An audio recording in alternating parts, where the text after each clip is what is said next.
as I've been discussing so much with regard to what happens in your house being more important what happens in the White House, this spin-off of all politics is local. And it's not that you want your federal elected officials in the House or the Senate to come back with bags of money so that they can buy your votes. That's not what all politics being local means. What it means is your lives are affected by what happens in your neighborhoods, in your communities, in your city, in your county, and in your state, much more so than the federal government affects your life. That's how our founders designed it. And there is no more intimate reflection of that than in your school board. It's the most intimate election that you will participate in outside of a homeowners association. It's the most direct in terms of you having a say in what goes on, or supposedly have a say in what goes on in those schools, and it affects you in ways that other aspects of the government don't affect you at all on a personal level, because it's your children who are affected by it. And if you don't have kids in the government-run schools, your community is affected by the kids who are churned out by those government-run schools. So either way, it's going to affect you, and it affects your neighborhood. And that's why we've been focusing so much on the schools, especially during the pandemic. And lately, it's been almost entirely about Loudon County Public Schools. And I've been saying, if you are a teacher and you don't agree, please speak out. And I'm very proud to say that we have on the line right now a social studies teacher in Loudon County Public Schools who did just that. Monica Gill. She wrote a great op-ed over at thefederalist.com, and she joins us now. Thank you so much for joining us, Teacher Gill. Hi, Larry. First, I just want to thank you so much for having me on your show and for continuing to highlight this issue on your program, because it does really need to be out there for people to see what's going on and get their heads wrapped around it, because it's a pretty deep and important issue for us to be taking head on. Yeah, no, I listen, all the thanks comes in this direction. I thank you for having the courage, because it does take courage to speak out. First, I want to talk about that part in a moment, about why you need to be brave to be able to do what you did. But reflect a little bit here on what you wrote and what you revealed in terms of what your curriculum is looking like right now in Loudon County Public Schools, and what you feel you're being compelled to teach.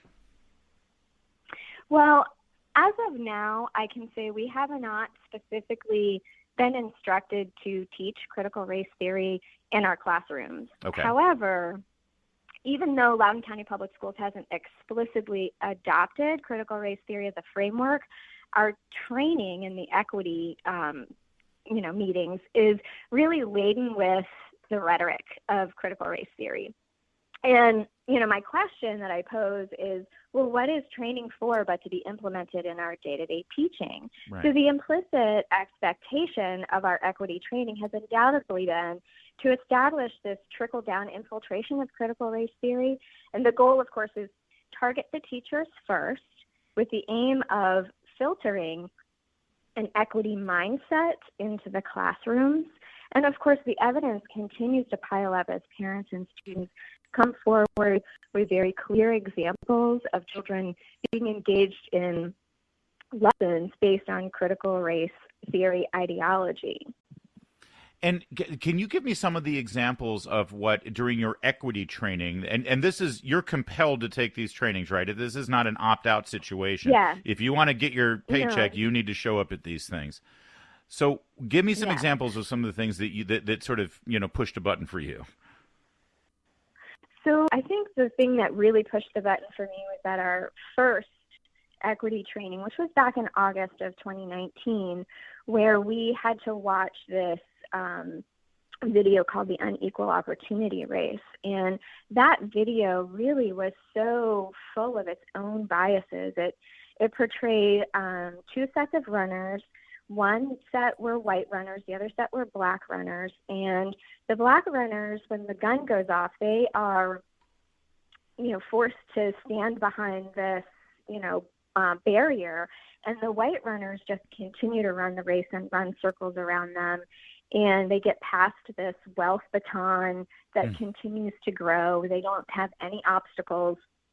And when the black runners start to run, they face all of these obstacles. One falls down and the other reaches back to help them up. And, then we see these words like white privilege come across the screen for the white runner who just continues to run with no obstacles and gets to the finish line. And, sitting in that, I could feel the discomfort in the room from my colleagues who I know were not agreeing with this, and I certainly was not agreeing with it either, because it really was portraying this image of white America as having no concern for the problems faced by our Black brothers and sisters, because the white runner just paid no attention to the fact that the Black runner fell down, but his fellow Black runner helped him up. And that's just not a true and accurate depiction of America or white America. It completely ignores the fact that white Americans pushed the abolition movement against slavery. We fought the Civil War to end slavery. Whites marched with Dr. Martin Luther King in the Civil Rights Movement. Some of them died in the Civil Rights Movement. And so it's just not an accurate picture. And many of my colleagues, would come and we'd talk about it afterwards. And of course, it's all in very hushed places, just kind of unwilling to talk about it out in the open. And, they're talking about it quietly because they feel like, well, if I say anything, I'm going to be labeled a racist, or my job might be in jeopardy.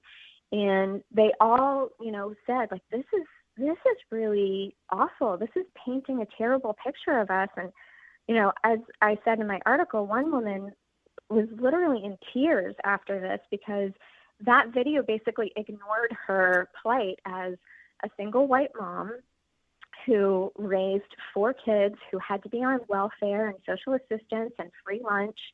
And she was like, that's not white privilege, and myself too. I mean, I haven't experienced quote unquote white privilege to the degree that they are talking about. I worked my way through college to get my degrees.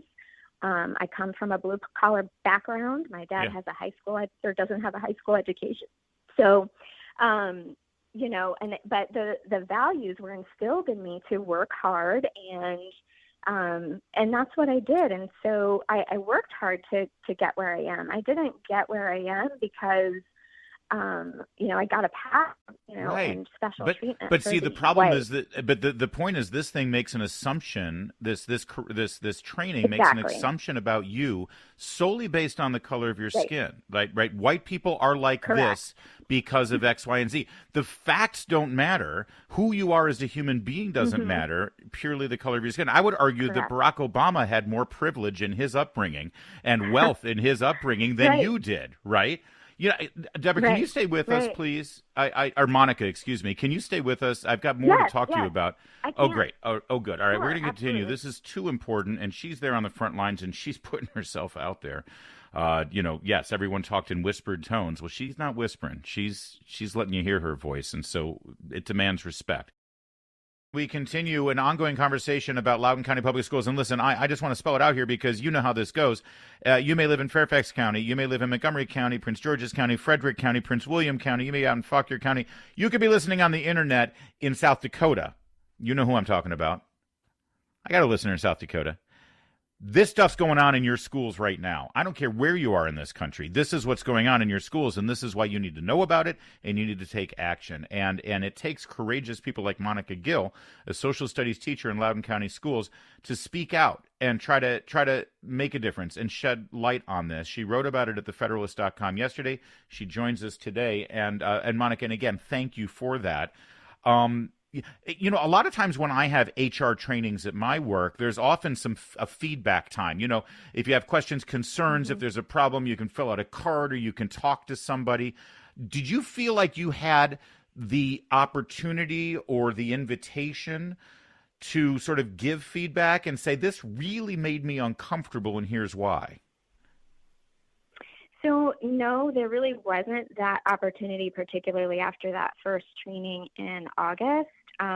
We got a feedback form, but it really didn't offer an opportunity for critique. And so I went after this training to my direct superiors because I was very concerned about it. Many of my colleagues were concerned about it and talking about it. And I was directed to reach out to the equity team. And I did that. I wrote a very extensive letter. I sent it to all the members of the equity team. I sent it to then Superintendent Dr. Williams. And I really got no response from anyone. I also sent emails to everybody on the school board at the time.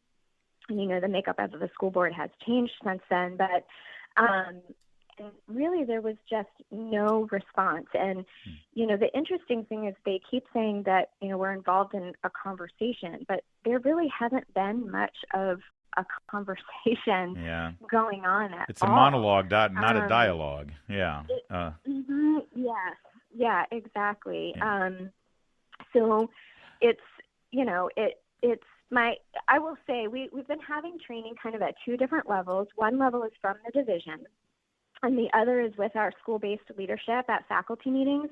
And my school's leadership actually has been very even-handed when we have done our faculty meetings. Okay. And we did have to read a book by Zaretta Hammond called Culturally Responsive Teaching in the Brain, and we had book discussions about it. And it was very one-sided, but our leadership managed to focus us constantly on the question of how can we best serve students. And I think that did produce thoughtfulness among our teachers. Although I would suggest, we were really just looking at one side. We ought to be looking at a wider perspective of ideas and examining works of scholars like Thomas Sowell as well. But that wider, deeper conversation is really not happening at the local level or the district level. And my larger concern is really with our training from the district level, where, again, we're told we're engaging in this conversation, but in reality, we're being presented with material that is based in critical race theory, and the assumption is that you have to accept and agree with that narrative. We're being trained on implicit bias and white privilege, dominant white culture, microaggressions, systemic racism, and all of these are presented and expressed as realities. And my colleagues who disagree with what is presented, as I said before, they're compelled to remain silent. If they speak up, they believe that they're going to be labeled a racist. They're afraid they're putting their jobs in jeopardy. I have many colleagues who are really disturbed by what's happening. And that disturbance is not based on white fragility, as critical race theory proponent like Robin DiAngelo would suggest. We're disturbed because these things are not realities; they're ideologies. Right. And it sounds like there's an ideological and political litmus test that's being laid out. If it's not explicit, it's certainly implicit. If you want to work here and if you want to be a teacher in Loudon County Public Schools, you got to toe the line on this ideology. I'm sadly almost out of time here, Monica Gill, but I'm hoping this isn't our last conversation on this. But I think I'd again, because what I like to do whenever possible is to give some sort of direction for people. I don't want people to just hear this and feel despair or anger or whatever. I want them to be able to do something. What would you say to parents right now whose children are in Loudon County Public Schools and sadly they have to add this to the list of things they're concerned about in raising their child? So I would say, that they should get involved. They need to be very involved in their local politics. They need to pay attention to what's happening at the school board. They should go to school board meetings and speak in the public comment section. They should write to their school board members. They can go or sit in on the equity committee meetings. They can do public comment there as well. And I know that you had Ian Pryor on before, and he is working with his organization to collect signatures to try and recall school board members. And so really the only way that this changes is if we as a community decide that this is not our value, critical race theory is not our value. My whole point in this is that I want to get us back to really being on point. I'm a Christian like Dr. King before me. I believe the foundation of a healthy community and strong education is just like he said, we focus on content of character, not color of skin. Amen. And so we need to get back to that. Dr. King said, darkness cannot drive out darkness. Only light can do that. Hate cannot drive out hate. Only love can do that. So likewise, contrary to critical race theory proponent Ibram Kendi's thesis, racism cannot drive out racism. Only recognizing each individual as valuable and a unique creation of God who bears his image is going to do that. And so we really need to get back to the basics of it's our kids' character that matters. This is what we're nurturing. We need to, what's more important than nurturing great character and good citizens And that's just not what critical race theory is doing, and it's not what it's based on. I mean, you look at Monica, our community; it is Monica divided. Gill, I want to give you a hug or a COVID-19 fist bump for all of this. Have you ever listened to the show? This is always a dangerous question to ask. Have you listened to the show before? So your producer told me not to tell you that you actually are my commute home every day. Oh, thank God. No, because usually I ask that question and they'll say, well, I turn it off after Chris Plant. Yes. So Monica, then you probably know. No. I'm going to put you on the spot then. Then you probably know where I'm going to go then. Because one thing I've noticed in studying the school boards around this area, and it's not just exclusive to this area, is that there is a dearth of professional educators who have actually spent time in the classroom on these school boards. Would you run for school board in Loudon County so that a teacher could actually give some real world experience? Because your voice would be fantastic in that body. I really appreciate that. It's very humbling to hear. But I will say, as I say to most people, I'm not sure I'm built for politics. I'm not a policy wonk. I'm not an administrative person. I'm much more good. Good. I'm much more of a lover. Like that's my. I believe my number one job with my students is to love them. All right. Well, you know what? I don't want to take you out of the classroom, and I don't know. I was hoping you could do both, but you're right. You belong in a classroom. You belong teaching children. You're right where God put you. Monica Gill, great meeting you. Absolutely. Thank you for being part of our conversation today. It was great talking to you, Larry.